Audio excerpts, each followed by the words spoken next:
The Bizalians want to move their conference up by a week. Dukat and Cisco want to start their own buddy cop show. And Thomas, Riker, and Major Kira have a quick and out-of-place makeout session. Hey, everybody, and welcome to the Seventh Rule with Cirroc Lofton. Hello, hello. My name is Ryan T. Husk, and today we are doing a review of Deep Space Nine's Season 3, Episode 9, called Defiant, which reminds me of Cirroc's awesome poem we could talk about a little later, Defiant for the Cause, if I remember correctly. Yeah, that's right. Written by Ronald D. Moore. It's the third one by Ronald D. Moore of Deep Space Nine and Battlestar Galactica fame, and directed by your buddy, Mr. Cliff Bowl. How are you? Doing good. Doing all right. Also, very quickly, this episode is brought to you by Virtual Trek Con. Check it out, virtualtrekcon.com. We've got over 30 celebrities joining in. Everybody is participating. It's a big virtual fan experience where everybody works together to make this the coolest 6 days and the biggest event of, I guess, the summer, the year, probably. Yeah, the biggest event of the year, exactly what it'll be known as. When you look back on 2020, they'll be like Virtual TrekCon. Let's call it the most fun event of the year. Fun. maybe Maybe you're right. Maybe rather than big, we should call it fun. Yeah, the funnest thing. That'll be a change of pace. The most Star Trek related event. The biggest. Yes, exactly. Yeah, that's a great point there. Before we go any further, though, what did you think of the Thomas, Riker, and Major Kira makeout session? Was that out of place, or were you feeling it? Were you like, I hope they make out? I was. I actually liked it, only because Riker is about to spend the rest of his life in jail, and it's like, dude, this is my last interaction with a woman, so I might as well go for it. So I actually liked that aspect of it. Yeah, no, it definitely worked with not just the Riker character, but specifically the Thomas Riker character, who's a lot more like, nuts to the wind or whatever. He's just like, whatever, I'm going for everything. I'm going for broke because of his situation. Yeah. But I felt like it was maybe a little out of place for Kira. Wait a minute. I just realized Kira said she was seeing somebody. She's seeing Vedic Bareil too. So it's even more out of place for her. Oh, well. Just a kiss, wasn't much. Just a kiss. Yeah, no harm done. But it seemed like she was having feelings for him because earlier on they kind of, Dax was having that conversation with her in Ops, like, right. Hey, well, why do you keep looking back over your shoulder? Somebody's got a thing for somebody. So that was kind of interesting to me. They definitely set it up. I agree with you. I just didn't think it was within Kira's character, but that the script certainly set it up. Like, even from the very beginning, the first thing that Riker says to her is, looks like you've got your evening all planned out. And then he says, hope you've got some room for the unexpected. Yeah. And then, the line you're talking about before she kept looking back was, she said, oh, what? We just talked for 3 hours. Giggle, giggle. Yeah. Exactly. Exactly. So they were making, and you know what else is? I thought that they were hinting at the fact that Thomas Riker, hooked up with Dax at some point. That's what I thought. It seemed like they were hinting at that.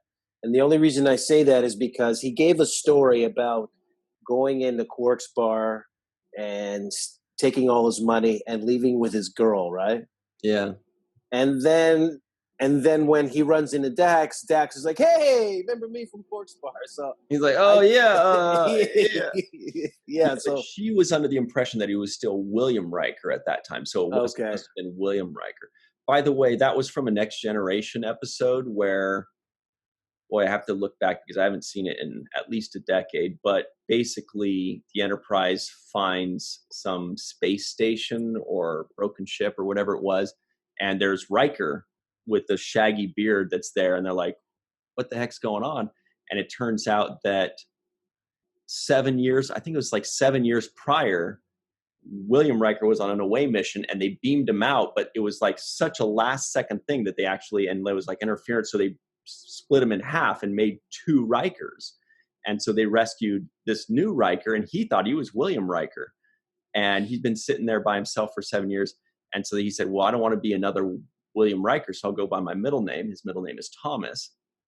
So he's like, okay, from now on, I'm Thomas Riker. And so he's back to being he's a lieutenant, because he didn't live the next 3 years where he became a commander. And they kind of end up having like a rivalry, because Thomas Riker resents William Riker for having all the luck. You know, Thomas Riker wants to get Deanna Troi, and Deanna's like, oh, I already have a boyfriend, and it's Commander Riker, kind of, you know. So he's like, screw this guy. I'm going to be Thomas Riker. I'm going to go live my life as a cowboy. So that's his backstory. But he still was in Starfleet, and it maintained to be in Starfleet. Is that what the deal is? Right, but he was a lieutenant, and then he served on the Gandhi, I believe they said. But then, yeah, I noticed that, the Starship Gandhi. But so there was this backstory. This was a Next Generation episode. They kind of gave us a little backstory on this episode about it, about the splitting of the two Rikers. So that would explain why his DNA would match and his voice recognition would match, and all of these things that the computer needed to verify his identity, right? Exact same person, yeah. But so did Dax have a past relationship with Commander Riker? That was never covered. So whatever we saw in this episode was news to us. Okay. Yeah. One thing, and the people that are watching this, please let us know in the comments below, or we could just do our own research, and I can stop being so damn lazy. He did say to O'Brien, I got nothing to say to you. You know what this is about, kind of thing. And I thought that later on in the episode, they were going to tell us what that was. And that tells me it must be something theoretically related to whatever happened in the Next Generation episode. But I haven't seen it recently enough to remember what that is. Was O'Brien involved in that transporter accident that created two Rikers? I don't know. Because like you said, they alluded to it, and I thought that was going to lead somewhere where either O'Brien was going to discover, hey, wait a minute, that didn't seem right. You know, it was a little fishy. That's not Commander Riker. That's somebody else. Mm-hmm. But they never went back to O'Brien's perspective of the events, right? They never went back to kind of clear up that, you know why I'm not talking to you type of conversation. Yeah. And I just Googled it, and people are like, why is Riker mad at O'Brien? Like, you know, there's definitely, yeah, maybe it was just, it was weird. It must have been covered in that Next Generation episode. Maybe they cut it out of the final script. I mean, of the final edit of the script, and maybe they did explain it, but they ran long, because this episode had a lot of stuff in it. I'm pretty sure things ended up on the cutting room floor. Yeah, maybe you're right. It doesn't seem like there are any answers on the internet there. It seems like people were guessing that it's just because Thomas was trying to get O'Brien out of there as quickly as possible, because O'Brien would have been able to tell that was not the real William T. Riker. You know, O'Brien would have been like, hey, remember that time we did whatever? And Riker would be like, what? No. He'd be like, oh, that's not the real. I don't know. Right. Maybe that's what it is. I don't know. And under that same logic, that's why it was weird for me that Thomas Riker would recognize Dax. Right? Yeah, you're right. How would he say, hey, Dax, how you doing? Well, you know what? That's the thing. That's exactly, actually, that worked with the script, because he did not recognize her. Remember? She said, hey, remember me? And he kind of like looked, and she's like, don't tell me you don't remember that I let you borrow some money or something like that. And he's like, oh, of course. How could I forget? But that was him going like, who the f is this? And how do I get to know her? Maybe I pulled the trigger too early on Kira. Zing. Yeah. I would like to know what's up with O'Brien. We'll have to ask the experts during. Yeah, because he cut him off real quick. He cut him off right at the knees. And then he said, "You know why?" And so we thought we were going to get an explanation as to why. I was kind of like mad. I was like, you better tell me. You were looking like how we were. I was looking the same way. Like, no, I don't know why. And actually, that That was O'Brien's face too. Like, okay. Let me get out of here. O'Brien does a great Lost guy face because he's got a lot of practice. He's always the everyday man that's like, this guy confuses him. Keiko confounds him. Now Thomas Riker is telling him, you know what you did. He's just always like, what'd I do? Oh, Jesus, what'd I do? Oh, yeah. But this episode really was about the Defiant, right? I mean, hence the name. And also, yeah, as a play on words, to be defiant. Yeah. Okay. You know, they love to do the doubles. Right. So the Defiant, I mean, it was a clever way to introduce the ship and what its capabilities are. And to have a storyline associated with the ship as opposed to, hey, look, guys, we got this new ship in and it can do this and this and that. This was like a good introduction. It was a whole story based around the introduction. You get a little bit of the Next Generation past storylines tied into DS9, which is always fun for the fans that like those connecting dots. But no, I enjoyed it. I thought the episode was pretty good. There was a lot of things there. As soon as we saw the Defiant in battle, in action, I thought of you right away. I was like, if this is the first time Cirroc is seeing the actual Defiant in battle, I bet you his eyebrows are raising right now because it's pretty badass seeing like these pulse cannons. Like, it's not like a little bzz, which is most ships like bzz. It's like pew pew pew pew. That's so cool, man. Love it. Yeah, I enjoyed that, the special effects. The Defiant shooting off its photons at everybody. I thought that was pretty awesome. Yeah. Also wanted to give a quick shout out to whoever did the sound effects on that too. The sound effects were very like the pulse cannon, it was a really, really cool sound. It kind of blows you away for a second. You're like, that's pretty good for the 90s, man. That really kind of grabbed me, felt like a little action movie. Quick shout out to whoever that was. And I think the thing that I really enjoyed the most about the Defiant is the fact that we get the traditional Star Trek captain's chair, right? Because on DS9 you've got the ops and Sisko's quarters or Sisko's office, and it doesn't have the same appeal as if you're going forward, looking at that forward screen.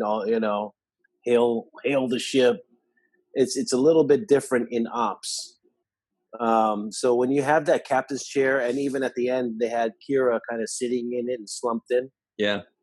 And I liked her words. She said something like warp it. Yeah, I think that was her last line. Oh, really? I missed it. Warp it good. Warp it. Yeah. She was slumped in the captain's chair and she just hit him with a warp it. And I was like, oh, I'd never heard warp it before. Yeah, me neither. It's a good one. Yeah, I missed that. Now I'm trying to think of how she would have said it. Did she go like this? Did she go whoosh, when she said it? Warp it. Warp it real good. Hey, I think we got a song there for the Sons of Kirk. The Sons of Kirk. Right. Warp it real good. They do have a song called Warp Speed that I really like because the harmonies are great. But we'll see. You'll hear it. It's pretty cool. Yeah, we got to send a shout out to the Kirk guys, and maybe they'll introduce that into their next album. Warp it real good. You can do the voice there too because you were hitting it. No, see that we're doing two different songs. Now we got two covers here because I was thinking about there was like this other 80s songs that was like now whip it good, but you're doing like push it. Yeah, right? that's the one I'm push it real good. Ooh, ooh, ooh, yeah, that's what I thought you were saying. Okay. There's probably a third one that the fans are thinking about. They're like, what are you talking about? What about Rocket by Def Leppard? Come on, guys. Yeah, so no, we were talking about two different songs. I'm thinking of that one, Push It Real Good. That was like Warp It Real Good. Warp It Real Good. Oh man. Do. That's a great one. So yeah, that was funny because she was literally slumped in the captain's chair. She had this like real masculine seating style where she had her legs kind of open and she was slumped in the chair. She hit the first officer with warp it. You know who else did actually? I noticed kind of a tough masculine sitting style was the Obsidian Order lady, Corinne. When the buddy cop team walked in, Cisco and Dukat, when they walked in, she was like lounging, like, "Oh, you guys are here, psh, whatever." You know, I kind of half expected her to like sit up at attention, but she didn't. She's like, "You guys just whatever." I did want to ask you, what did you think of seeing the inside of a Cardassian ship? That was pretty cool. Like it had like a different color scheme, different kind of layout. It's really interesting. Because when I was watching that, it reminded me of like Russia, like, you know, how we see our own United States and we have our own military ops places, and they have the situation room in the White House where you know, you have the way it's set up, and then you go to another country and their operating center is different.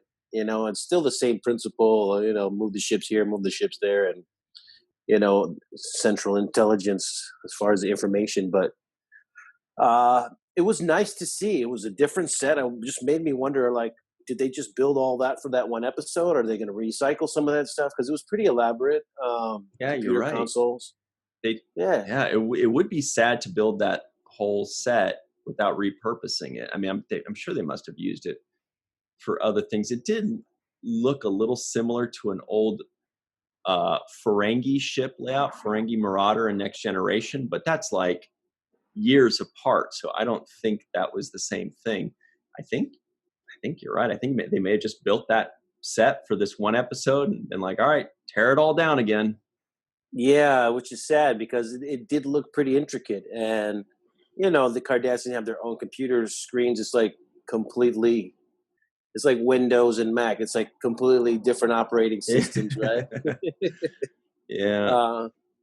But, you know, I thought it was good. I enjoyed the part where this Corinne woman from the Obsidian Order. Yeah. I liked when she was like, cover up the screens so this human over here doesn't get a chance to look. I forgot secure the console while the human is here. I like that one. And she said all levels security 4 and above covered or something like that. No, that was cool. And I was thinking though, one last thing on the set, you know, it would be cool if they could figure out something to do with it. And I'm sure they did. I'm sure there's something in there that they did with it later on. But really, you know, as you know, yesterday's Cardassian bridge set is tomorrow's alien hacky sack courtyard set. You know, it's just like, it's like put it in the corner somewhere. Time to make another courtyard with all the extras walking around playing hacky sack, playing chess. Well, the good thing about it too was that you got to see Gold Dukat in his element. He's always aboard the DS9 and kind of, you know, and even on DS9, he feels almost as if it's his own, you know, he walks around like it's his house, right? He's got that big D energy that they talk about when he's strolling around. He's like, "Yep, this is mine." Yep. So, you know, but seeing him on his own home court in his own, you know, turf with people answering to him and he's ordering people around, that was pretty good. I enjoyed that from him, and I thought the performance between Cisco and Dukat was really great. I mean, I just love Dukat because he's so he's so playful in his style of being wicked. You know, oh, definitely. Like just the way his intonation, just the way he says these lines, I find myself repeating the lines he said and emulating them, going, "Wow, what a great way to deliver that," you know, because you see it on the page would be like, "Oh, you can go over here now," right? That's the line, right? But Dukat would be like, "You can go over here now." Like he just acts like he's talking to a 5-year-old all day long. Like he's just so magnanimous. and he's so condescending, and it's just it's just dripping with condescension, and the way he says it is so like, I'm so magnanimous, and you're just this little embarrassing flea, you know. Oh, it's gorgeous. Yeah, it is really great. And the other moment that I wrote down here, which I like, where Dukat opens up about his son. And he starts, and he kind of gives us a little bit of his good side, a little bit of his softer side. He opens up the window there when he starts bringing up his son's birthday, and Cisco has that moment where they bond. I like that moment. It showed that there's two sides of Dukat. There's the home life father version of him, and there's also the military leader. Right. And with every little moment of humanity that they give Dukat, and same thing with Garrick, when they give a little bit of humanity to either one of them, the writers, they always remember to, in the next line or in the next moment, give us something that takes us out of there. You know, like when Garrick does something well, and then the one guy says, don't ever trust that Garrick guy for a moment. That's my advice to you. Or like when Dukat has this moment of, I'm just thinking of my 11-year-old son. And it's like, oh, and then in the next breath, he's like, he'll grow to hate you. You know? He's not going to understand. He's going to hate you, and he's going to be more extreme than I am. He's going to try to wipe your ass out. Yeah, when he looks back on this day, I thought that was pretty. But you know, it started off with the softness, and then it goes right back into Dukat can't not be Dukat. Oh, but here's he says, my son won't look back with understanding. He'll look back with hatred, and that's sad. And that's sad, by the way. That's sad. Which brings us, of course, to the one NAM of the day. Happened twice. Jake Sisko was mentioned. Yes, I was. Oh, Rob Van Dam. You know Rob Van Dam? He's the guy that does this. Oh, he does that? Yeah. Yeah. Rob Van Dam.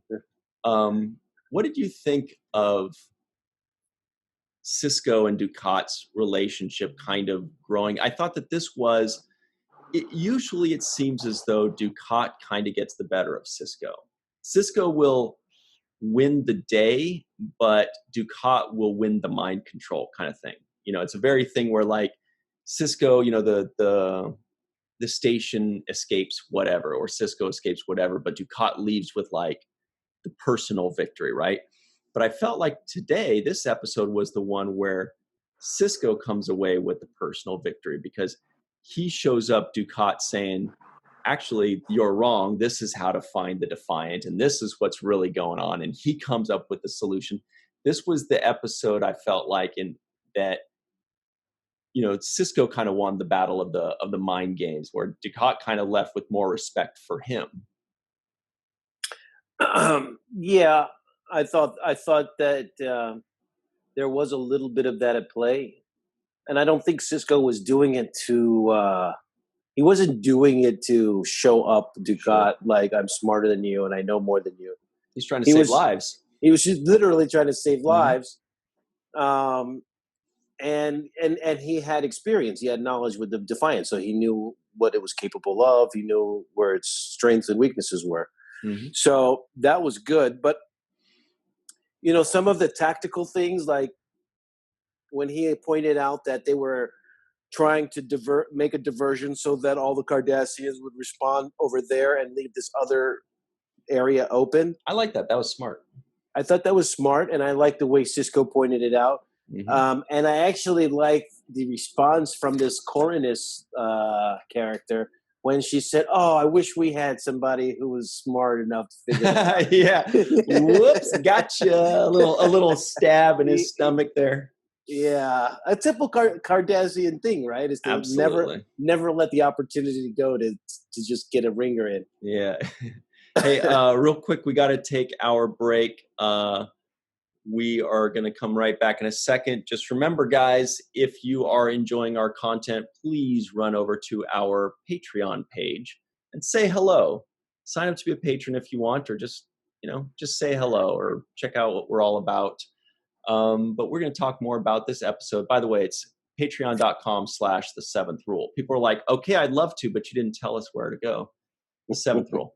We'll be right back with the 7th rule.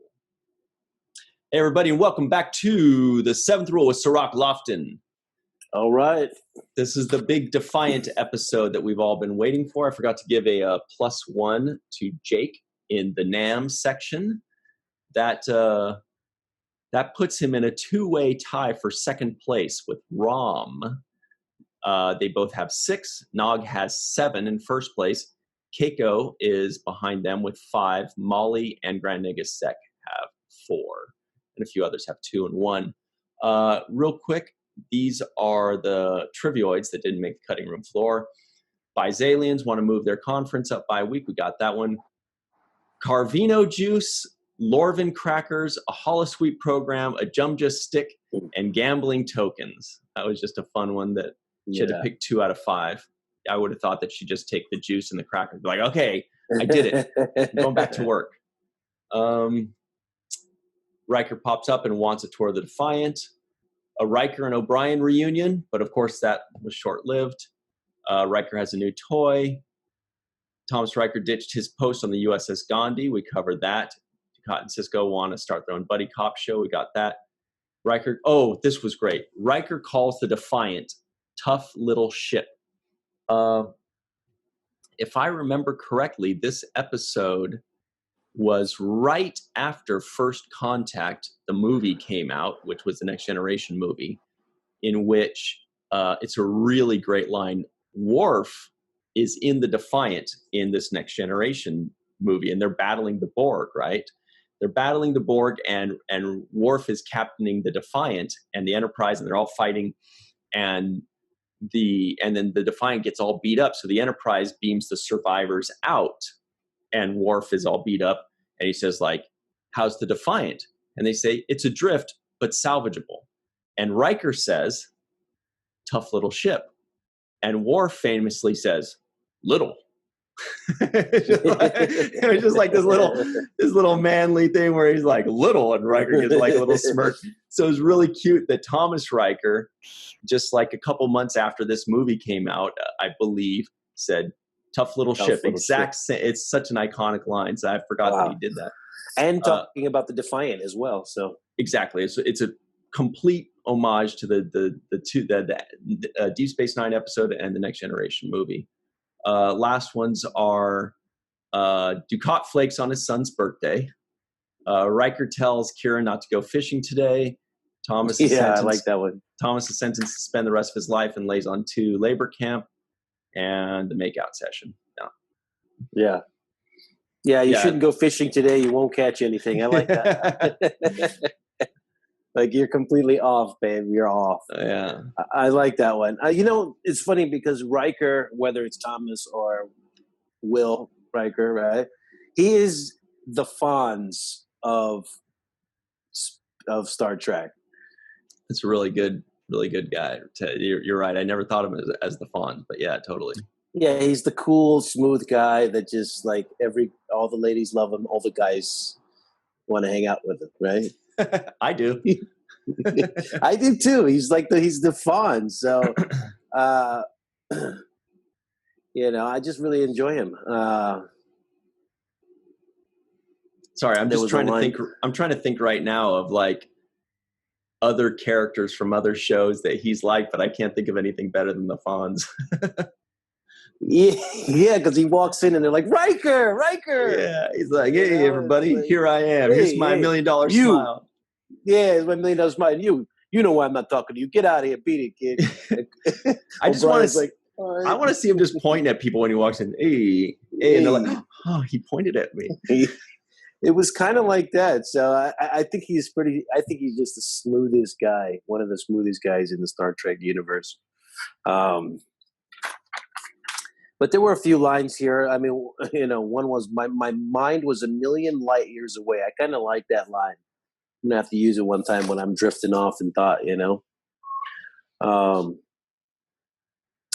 But there was a few things here that I really enjoyed. I liked all the names that we got thrown at us. Like there was Gull Raynor. We got all these little characters, the Orias system. The Orias system, yeah. All these little things where you're like, ooh, who's Gull Raynor? But that's it. So Gull Raynor or he or she gets a NAM, but oh no, he said tell him. But that's all we get, and we'll probably never get another mention of Gull Raynor ever again. It was interesting because as this thing was unfolding, I kept noticing that there was no real urgency about Kira's life. Like I didn't hear Cisco once saying, right, don't fire on that ship, that my major's on that ship, Major Kira, we can't lose her, something to that effect, The urgency to save her life, I didn't see it expressed well enough, Yeah, okay, I just looked up Gull Raynor, and his only mention is in this episode. So yeah, that's short-lived. We hardly knew ye. We hardly knew ye. And so we have the Obsidian Order. Again, the Obsidian Order seems to be popping up a lot. But I really like the negotiation between Dukat and Cisco regarding the trial and the death penalty and the exchange of the ships. I like that negotiation between them. Totally. Where Dukat's like, they would never go for that. He's like, well, what about this? What about? He's like, well, they might be able to. I might be able to convince them. Exactly, and I like that. And I also like the way they talk about Central Command, the way our media talks about the communist Chinese government that runs China, the group, whoever it is. So it's kind of framed in the same language when when Dukat's talking about Central Command. They would never go for that, or these are their rules. I feel it's the same way as we see, China's government kind of secretly meeting together. Nobody really knows who's in. I liked how you rubbed your hands together. Yeah, who's in charge? Who's not in charge? We don't really know.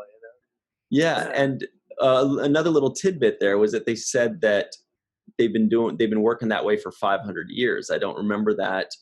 Where it's like Central Command and the Obsidian Order are kind of like the two almost governing factors. I mean, Central Command is the official governance of Cardassia, and the Obsidian Order is just kind of like their FBI espionage spy network. But somehow it's also, I mean, it's more than a spy network if they have ships and people to man their ships. I mean, they've got like presumably 20, 100, 1,000 people in each ship. It's more than just a spy network. It's like its own, it's almost like a political party at that point, Yeah, or branch of the military, like its own little secretive military branch. Yeah. But that was interesting too when that came up during the course of the dialogue was, Dukat's basically saying, how do they have ships? They're not supposed to have ships. So, only we're supposed to have ships. I'm in control of all the ships.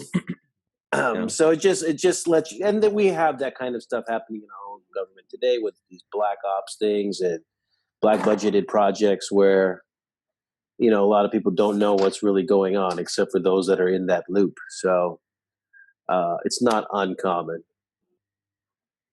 Yeah, and we're going to get more and more development of the Cardassian political structure and the way they run their world, and it's really interesting because it's a military run planet.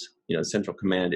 So it is like martial law or something like that, where it's like the military and the government are the same thing. And I believe they explained that as Cardassian. There were homeless people constantly in the streets. Everybody was starving. There was famine, and it was just like in a really sad state. And so the military took over and built it up and made it this military powerhouse. But then, of course, what you have is a military planet, which if you're a military type person, you're like, cool, but if you're an artist, you're like, this kind of sucks. I don't want, so that's kind of like the turmoil that their planet is in, it's a really interesting take. Yeah. I thought it was also interesting when Kira's natural instinct as a rebel started kicking in, and she was trying to break her way out, and then she goes into start like explaining how to be a better terrorist to Riker, right? You're doing this all wrong. She was slapping him down like newbie terrorist. Yeah.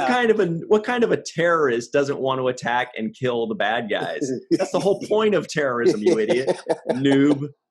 And then that's what she says. She says, I guess we're different. No, he says, I guess we're different kinds of terrorists. And she goes, no, you're trying to be a hero. And she just cut right to the core of him right there. Yeah.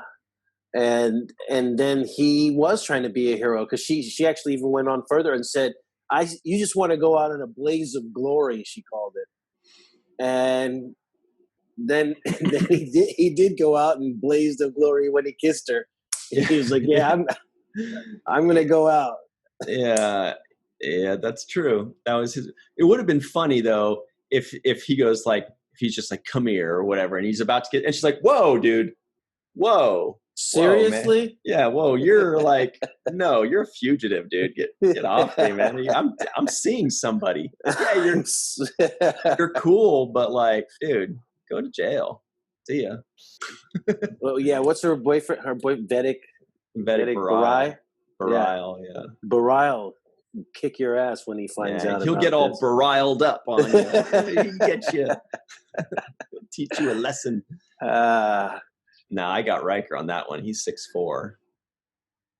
But they also revealed something too, that the Romulans made a deal to give this cloaking device, right? I don't know if that was explained earlier in other episodes or movies in the movie, but they made a deal with the Federation. They would lend them the cloaking device for the Defiant for only if they use it in the Gamma Quadrant, and in exchange for information about the Dominion.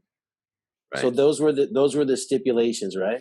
Which is really cool, because that's, the Romulans definitely don't work with the Federation generally, but desperate times call for desperate measures, and the Dominion have created desperate times. That's it. They've now, the people in the Alpha Quadrant have found something that could possibly wipe out the Federation and the Romulan Star Empire and the Cardassian Union, all in one fell swoop. Okay, so the Dominion is a threat to the Romulans as well. Sure. Anybody in the Alpha Quadrant, Klingons sure would like to fight them, though. Klingons are like, remember that Dominion or the Jem'Hadar guy that was like, I would have loved to fight a Klingon. Yeah. Or at least a Cardassian. Yeah, I remember that. That was a great one. Will be the honor in fighting somebody worthy of my talents. And so what's the secret base that they're working on? This Cardassian secret base. What do you think is the motivation for it being around and them hiding it? Yeah, so that I was a little bit unclear as to the exact details on it, but basically what we have is that the Obsidian Order, which is supposed to be just a spy network, is now building up a fleet, an invasion fleet, and they are presumably, I think, I think it was to invade the Maquis, but maybe it's to invade Cardassia for the Obsidian Order to say, we are now your new overlords rather than the military.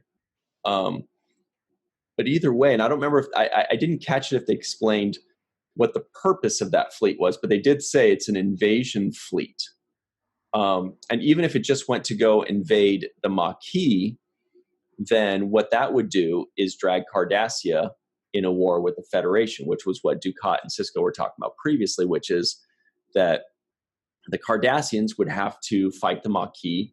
The Federation would have to defend their planets that are in Maquis space. And at some point, they're going to cross the streams, they're going to end up fighting each other. And then suddenly the Cardassians and the Federation are at war. So that's why they have to be really careful with their involvement with the Maquis, is because that could be a powder keg that launches the whole area into war. Yeah, and the last time when we saw the Maquis Part 1 and 2, Cisco let their leader basically get away, right, at the end, wasn't it? Yes, Bernie Casey. What's his Bernie name? Casey. Cal Hudson. Yeah. Cal Hudson, yeah. So he kind of gave them the green light to go. So they're still in operation. It's still going down. And I guess Thomas Riker joined their cause. Is that what? Yeah, secretly. And we just found out, but now he's with the Cardassian jails, and Kira says, "We'll get you out of there." Spoiler, I don't remember seeing him in the later episodes, in the later seasons. So yeah, as far as we know, he's still there. He's still there. Yeah, poor guy. Yeah, that sucks. She should have gave different advice. Don't drop the soap. Yeah, or like some kind of way for him to escape the Cardassians, to where like the Federation fulfills their end of the deal and they turn over Thomas Riker, but then last second Thomas Riker beams onto a Maquis ship and goes off, and it's like, "We'll get you for this, Thomas Riker." You know, that would have been fun, because it would have been fun. That's kind of the theme with the Maquis, is they're definitely the little guy. There's definitely a lot of like Middle Eastern strife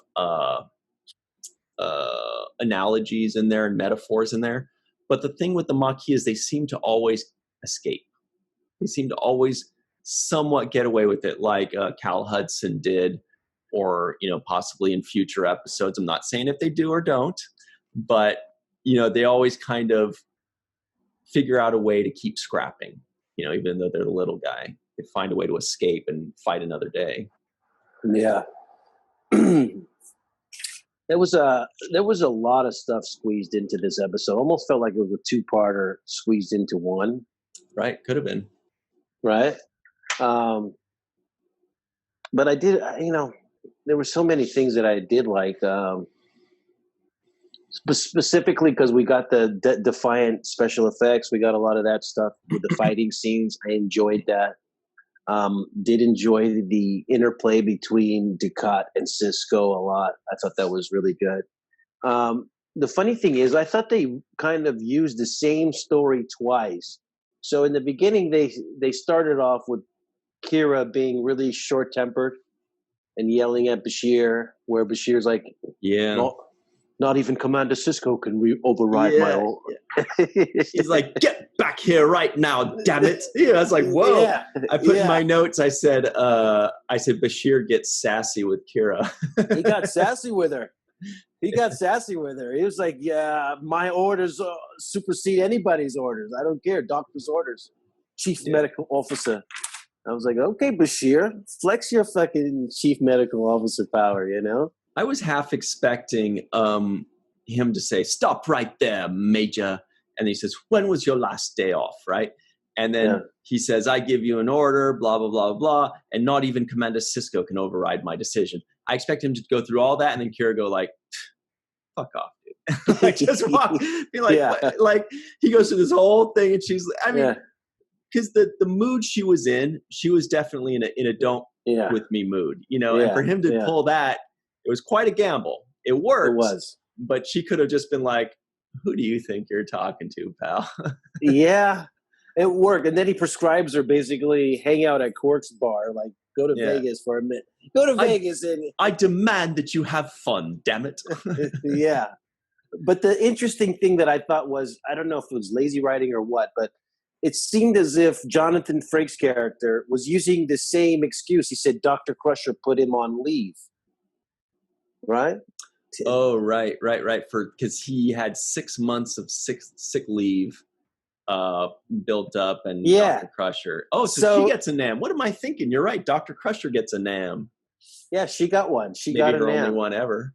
Maybe, but she's in it. Yeah. And in the Dr. Crusher NAM, I thought he's basically saying Dr. Crusher did exactly what Bashir did to Kira, which is, you know, you need a vacation, and I'm forcing you to take one. I feel like Crusher did that with Picard too. I mean, it is definitely, you're right, a Star Trek trope, which is like, hey, all right, doctor's orders. You better go on a vacation. But I don't want to. Okay. And then the hijinks happens on planet, whatever. Yeah. But I just thought that was like a weird recycle. Like, isn't that what Bashir's doing with Kira? Now Riker is saying Crusher did it to him. I just thought it was weird. Yeah. And I'm adding William Riker as a NAM too, because they did give William Riker a NAM technically. Yeah. Was there a NAM for no. Garrick? No. Not that I know. I mean, I've missed him before, but I don't think so. No. Yeah. But yeah, no. He mentions that Dr. Crusher let him have a leave of absence. But, what did you think about the other people that were a part of his crew? Actually, I wanted to mention something about that. But before we do that, I just want to say really quickly that I just had the thought that it would have been so great if right before when Kira is showing Riker the Defiant, it would have been so funny if she's showing him the Defiant holding a Jomja stick. Like, I have to, and he's like, "What's that? Long. I just gotta." I gotta finish this. It would be just so funny if she's walking around like moping, like, yeah, and she sees Bashir. Yeah, I got the. Did you drink your juice? Yeah, I drank the juice. Look, here's the yum yum yum. Thank you, yum yum yum. Yeah. Don't forget to eat the stick part too. Okay, I'll eat the stick. You stick it up here. Yeah, so that would be hilarious. Oh, I would have loved that. Yeah. So anyway, watch where you put your Jumja stick. Remember, Cake? Yeah. So the crew, Riker's crew. I did have a thought about that. There was kind of like the main lady that was with his crew, kind of like the second in charge and pilot lady. Mm-hmm. And I thought that they missed an opportunity. I mean, it's just my own personal thoughts, but I would have liked her to be Bajoran. I thought it would have been cool if she was Bajoran, because a lot of Bajorans are in the Maquis, and we want to see, the mixture of races. We've seen a Klingon. We see a lot of Native Americans too, because one of the planets was like a Native American settlement, and they did bring in a Native American as like one of the backup people that showed up. I thought it would have been cool if the lady was a Bajoran. That's the only thing, and because she looked a lot like Kira too. Yeah, she also she had a lot of looks. Facial expression wise, which were playing off of Riker. Every time he would tell her to do something, she would either agree with it or disagree with it by her facial expressions, her body language. She was very opinionated. She was very opinionated. Exactly. She was very opinionated. So I thought that was interesting. And also the lady who played Corinne, I thought did a great job as well. As not easy to stand toe to toe with somebody like Dukat while he's going hard in your face. Right. And Avery too. Ooh. That's two heavy hitters. Yeah. And she held her own. And it was like, I think at one point he was like, what did he say? You can file a complaint with Central Command later. Yeah. Yeah. The way he says Central Command is always so cool. He says it like he is just dropping a bomb on you. Central Command. Yeah. Boom. And they're supposed to like quake in their boots about it. Yeah. Exactly. And I like that. I like that when he kind of gives her that. But she does a moment where she doesn't say anything, but she just turns and walks away like, I don't have to answer to you type of moment. Right. And I like that.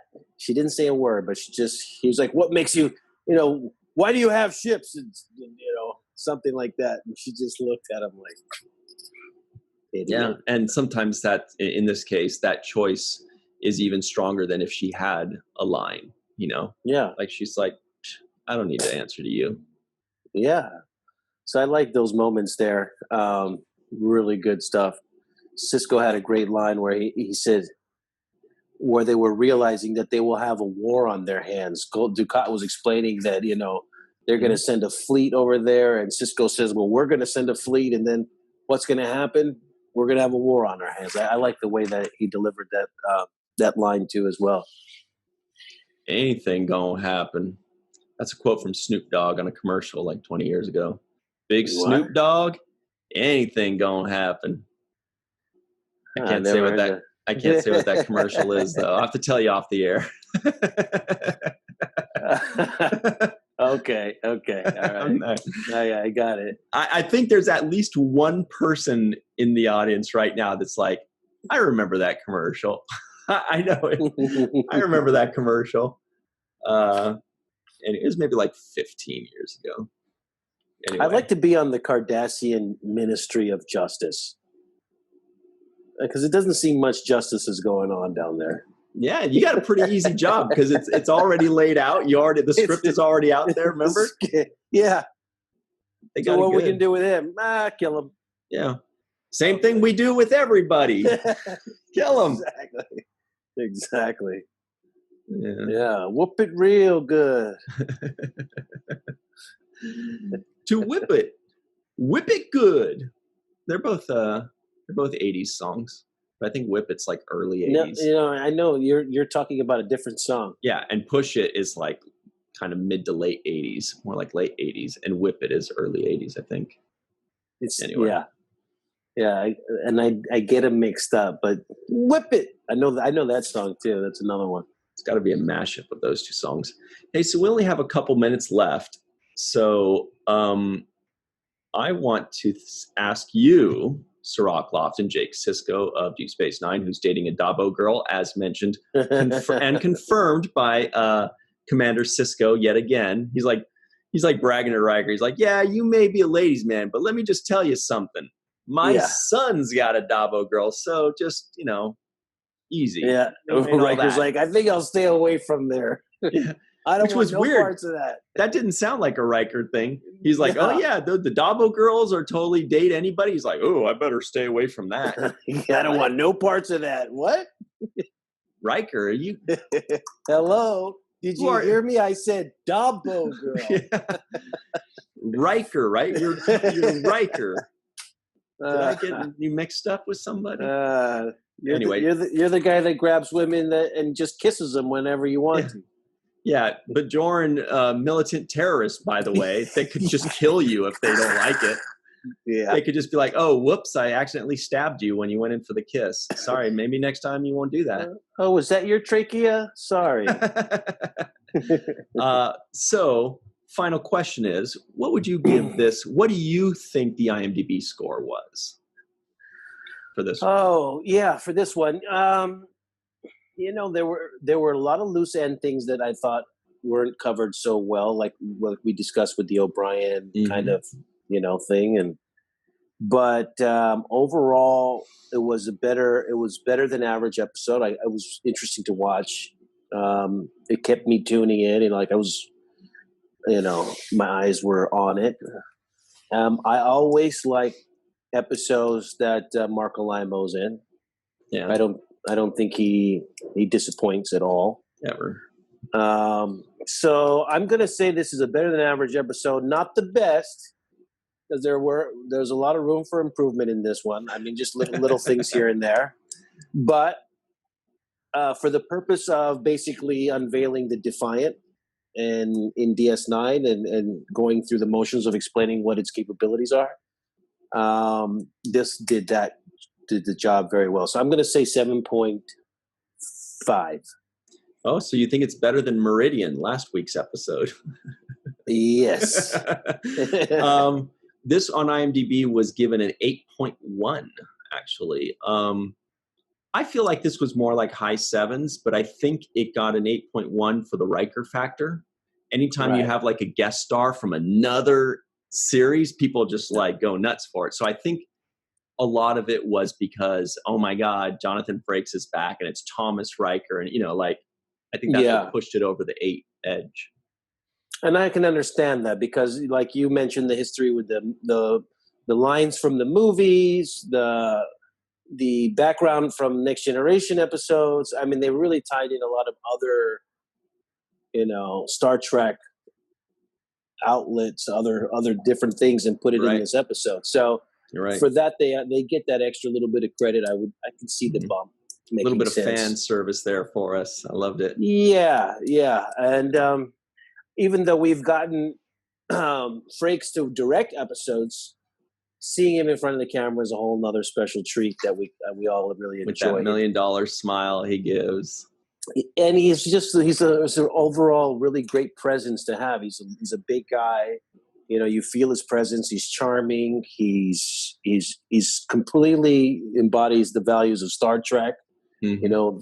Just the way he talks and he's totally gets it. He's understanding of all of that. So he's a real joy to have, to be around in person as well. Had the opportunity to be around him many times, and he is an absolute joy and a really good person.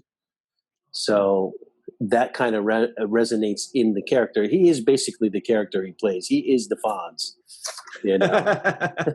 William T. Fonz. William T. Fonz. Yeah. All right. Well, we better go. I'd love to meet Riker. I don't think I ever really did meet Frakes, rather more than just like a quick hello at a convention or something. Anyway, thank you all very much for joining us. Stay tuned for the free-for-all. Special thanks to Yvette Blackmon, Rex Wood, Dennis Koch, Homer Frizzell, Eve England, Anne Marie Segal, Carmen Shamwell, PJ Tomas. We'll see you on the other side on the free-for-all. Always remember the 7th rule. Hey, everybody, and welcome back to the 7th rule. We are joined with, obviously, Cirroc Lofton, star of the show, cool guy, writer, no big deal. We're joined by Commander Homer Frizzell, Eve England, all the way out in Wales, the UK, Kat R. King, all the way out in, North Hollywood, right? Melissa Longo, we're not going to tell anybody where you're at, and Anne Marie Segal in New York City. Manhattan, New York City. Yeah, in East Village. So today we did the review of the Defiant, or just Defiant, which is a great episode. Everybody seems to love it,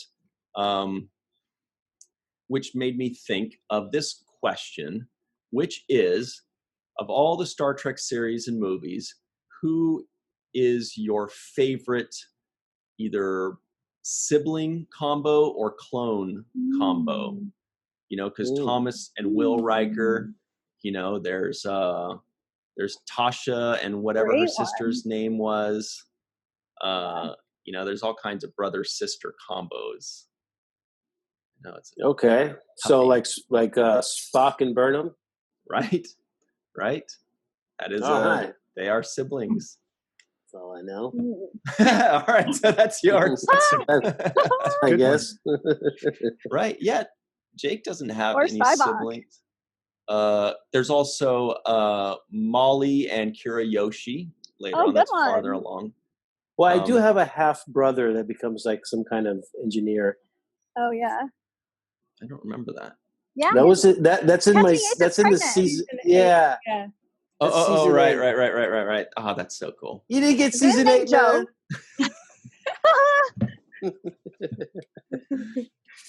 Yeah, Cassidy's pregnant, right? Yeah. Mm-hmm. Oh, that's brilliant. I forgot about that. Isn't his name Joe in the documentary? Like after your grandpa? Oh. Or am I making that up? Joseph. Yeah, I thought so, right? Yeah. Joseph Yates. I was like, did I dream that? Okay, cool. So we'll start with you, Anne Marie. Show us how it's done.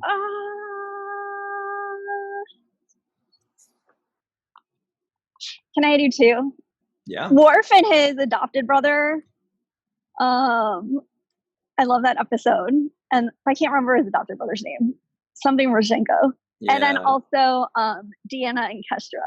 I love that episode so much. What, Kat, you guys remember, it was like Vladimir maybe, or Dimitri? His name was not Vladimir. Sergey. No, that's his dad's name. They were like hiking through the mountains or something. Was it Paul Sorvino? Yeah. But I can't remember his name. I can't remember the character name, no. Sergey's the dad, I guess. Oh, well. So Deanna and Kestra are your others. I love that episode so much. I have a special place in my heart for the ones with the little girls, since I was a little girl when I watched Next Generation. Okay. What about you, Eve? Do you have a favorite sibling couple or clones? Well, I could probably only think of one sibling, so Rom and Quark, but actually think when I was thinking about, that's a really obvious one. But then I was thinking, actually, no, my favorite clones have got to be the Wayun clones. Oh, that was my answer too. That's now amazing. I have to think of a better one. Yeah, fine. Yeah. The See, now Wayun we got clones. Yeah, Wayun and Quark and Rom. Those are good ones. Really good. Yeah. Kat, we'll give you a second since you just took your idea. What about you, Homer? Yeah. I'm going to, so I think I had one thought and I actually forgot it. So now I'm going to go with the second thought that I have that I remember. And that's going to be Jean-Luc and Damn Robert. it. That's the one I just thought of. Oh, beautiful one. Yeah. Robert? Jean-Luc's as a brother? I think it's Robert. Yeah. I think it is too, yeah. And they wrestle in the mud. Did you like that scene when you first saw it? I didn't. No, I hated it. So good. Yeah, but it's kind of, they've tied it in. Well, why did you hate it? 20, 30 years later. I was like, who's this pain in the ass guy? He's not believable being so mean to Jean-Luc.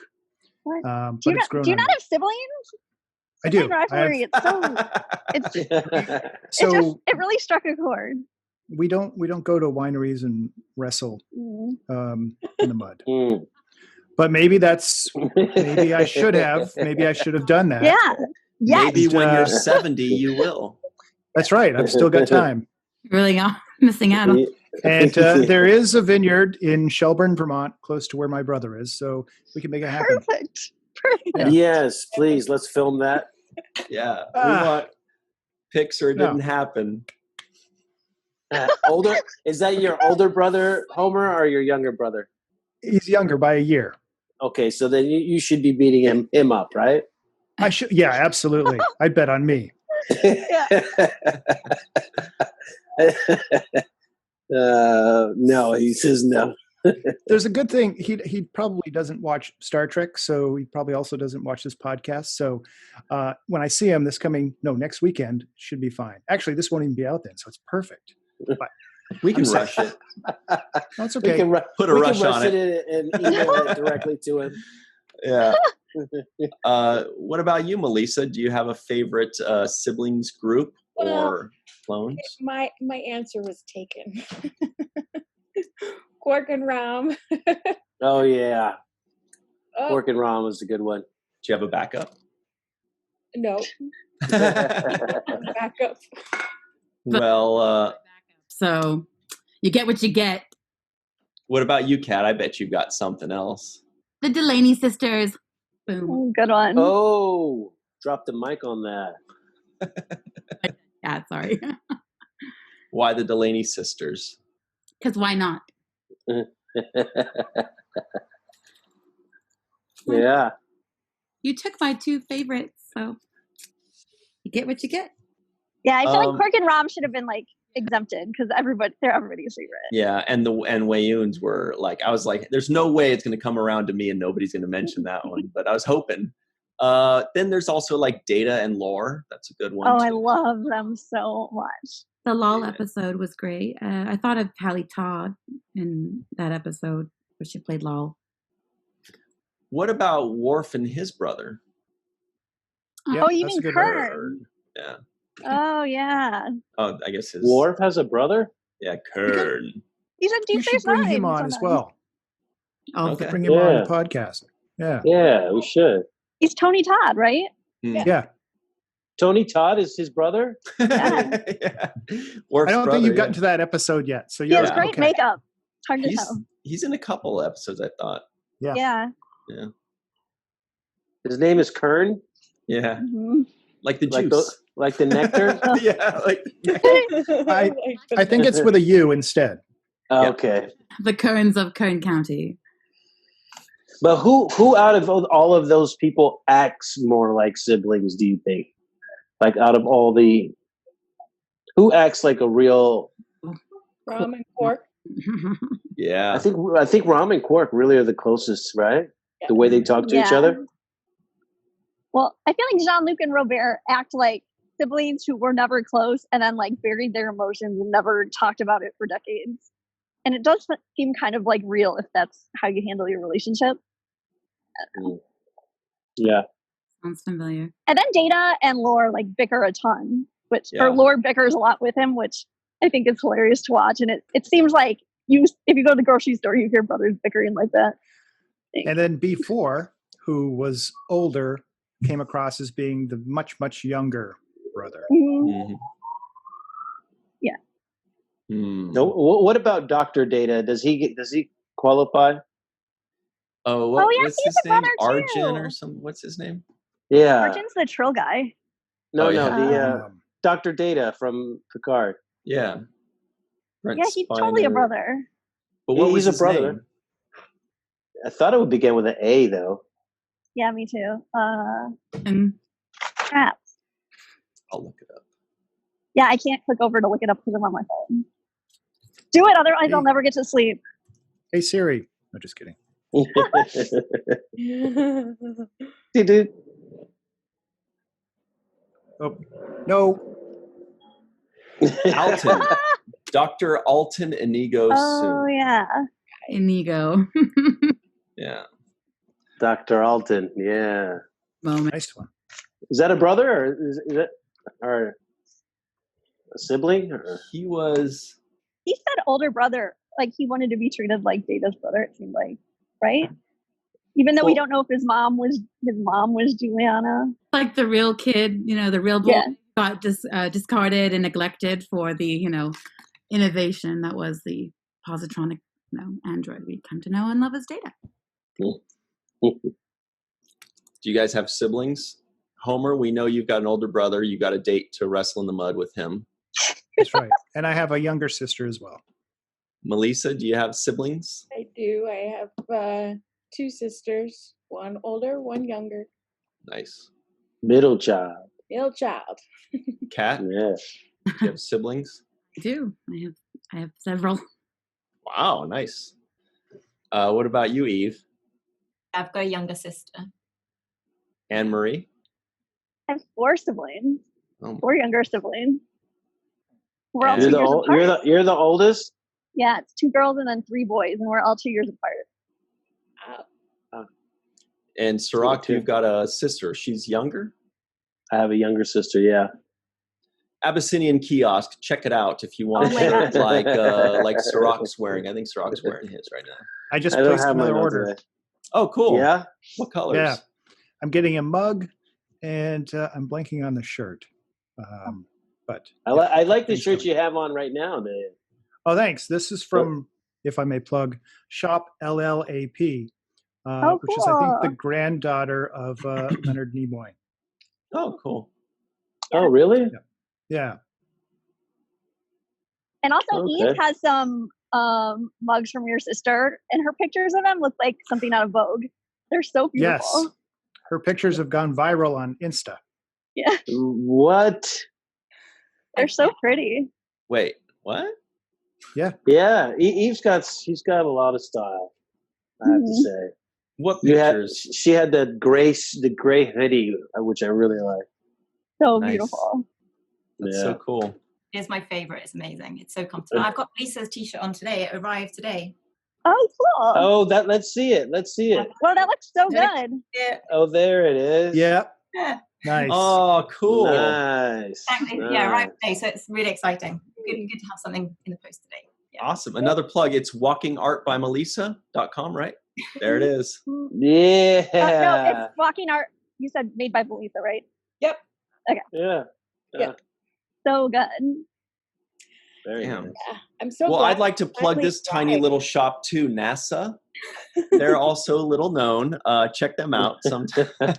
I like the worm logo. So Ryan, tell me, do you have any siblings? Oh yeah, I've got one older brother, and he's I always got his hand-me-downs because he was older and he's like super tall. He's like 6'4", and so his hand-me-downs always fit me very poorly. But he's also a Star Trek fan. Is he in California or? No, he's actually currently working out in North Carolina, but he lived pretty much his entire adult life in San Francisco until the last couple of years, and he'll probably be moving out of there shortly, maybe by the end of this year, possibly going maybe either to DC or back to the Bay Area. What's his favorite Star Trek? Next Generation, I would say. I think he went to my first Star Trek convention with me, or like we met there. You know, there were a few of us, and he went, and we always tried to get him to go in subsequent years, but he goes to Burning Man. No, he goes to Burning Man instead. He's like, dude, I can't go to your Star Trek convention. I got to go to Burning Man, dude. Your. Yeah. I'm like, come on, it's fun. You loved it the first time. He's like, yeah, dude, but Burning Man. Okay. Can't compete with Burning Man, I guess. Cat knows. Hard to compete with Burning Man. Actually, the last time I was in Vegas with Aaron, the woman came up to us and she introduced herself as the lady who basically organizes Burning Man. Oh, wow. She wasn't there? Cool. She was at the Star Trek. She skipped convention. Burning Man to go to STLV. No, see, I think they're in different weeks. I think it's just an excuse. Yeah, they're like a week apart. They're a week apart. Yeah. Like that. But she was at the Burning Man lady director was at the Creation Convention in Vegas. So that's cool. Yeah. Can you ask her if she can get us in on a free 1 week experience with no showers? Yeah, I'll ask her. 1 week of rolling in the dirt with no showers? Now you have a reason to invite your brother. Be like, hey, you should come to the convention in Vegas because then you'll meet the Burning Man people. I'm sure he knows them. He goes every year. Yeah. I know a few people that go to Burning Man every year. Never been. Anybody been? No? Anybody here been to Burning Man? Eve, do you know what Burning Man is? Oh, yeah. It's something that happens in the Nevada desert of the States where it's, pretty much everybody just brings tents or camping gear and hangs out for, was it like 10 days or 2 weeks with no electricity, no running water. It's just like in the middle of the desert with it's just dirt. Look at the look of horror on Eve's face. And there's why does anybody do that? Because they like the feeling of just kind of disconnecting from the world and being like, it's almost like if the world existed with like nothing, just like, just no electricity, no running water, no nothing, just living off of each other like a giant commune of thousands of people. And so people bring things to trade and, they have, since it's really big, they have like bicycles and they put little lights on them and they just, it's kind of like a big outdoor rave with no showers. Did I mention the no shower part? That sounds bad when you're in the desert, whereas the thought of doing that here in the UK for 2 weeks just in the rain and the bad weather just sounds horrendous. But I can imagine maybe the desert will be a bit nicer. Yeah. I think there are some good backdrops for photos. People like to take a lot of photos there. Right. Different crazy post-apocalyptic type outfits. Yeah, there's bonfire, a burning man, Right. That's exactly that. They burned the man on the last day. They have a big I just got that sculpture of the man, and they burn him down. That's where they Michael burn him down. I mean, you should Google it. I mean, the people get very creative there. They definitely have a great time. It's like Halloween a little bit. It's a little bit Halloweenish because people do dress up and like plan their outfits for it if they're going to wear an outfit at all. That's true. Yeah. Clothing optional in the Nevada desert during the summer. Yeah, it's a clothing optional thing. But I thought there was like music and drugs there too. Yeah, I thought that's. There may be one or two drugs that sneak their way in. Yeah, sure. Yeah, I think you should have the organizer of Burning Man on too. Yeah, it's cool. Yeah, that would be good actually. Yeah. It's not my greatest idea, but well, she is a Star Trek fan. Okay, so. Here we go. Let's close this out with a question. Which Star Trek character do you think is the most likely to go to Burning Man besides Neelix? Jake. Jake's already there. Yeah. Yeah. 20th century. It's like I got my Dabo girls with me. What do you think, Homer? Who's most likely to go besides Neelix? That's the obvious answer. Yeah, I think it's Spock. And I'm thinking of the Eden, I think is the episode, or Way to Eden, and he was kind of empathizing with this particular group, and this group here sounds similar, so I think he'd go. Mm-hmm. Cool. Eve, what do you think? Based on your description, I would probably say Quark might see profit there, so I think he'd go and set that stuff. Definitely. Yeah, their guards are down. Yeah. He would not be in a tent. He would be in a Winnebago or something. Yeah. Yes. With Rom there, sort of doing all his cleaning. And yeah, and Rom can run the generator. He can run the generator. Melissa, what about you? I'm thinking maybe Martok. Okay. Oh, good one. Yeah. Because, the whole thing on Bachelor Party. Good call. Yeah, that's a good one. Anne-Marie, do you have an idea? I'm going to say Dr. Fox, but a little bit similar reasons than Neelix. Yeah. He has 4 wives or something, right? 4 morning met at Burning Man. Yeah. Kat, what do you think? Oh, besides Jake? Yeah, Jake's definitely there. Jake's the one that lights the Burning Man fire. I like that Burning Man. He's burning like a whole, thing of the Federation and effigy. Oh, it's like that from Cochrane or something, Starfleet, down with all, No, I think Tom Paris would be totally down to be at Burning Day. Good one. Cirroc, what do you think? I say Data. Curious. Fascinating. Yeah, curious. Yeah, just out of curiosity, Yeah. I'm going to say Thomas Riker, which would be relevant to this episode, but of course, because he's down with it. Luoxana Troy for sure. Yeah. She's there. She never misses a year. Yeah. Awesome. I think that's all I got. That'd be funny. Good answer. Thanks. I'm still thinking though. I feel like Chekhov's got a little wild side to him too. Chekhov likes to let loose. Maybe. I think so. Thanks. Thanks.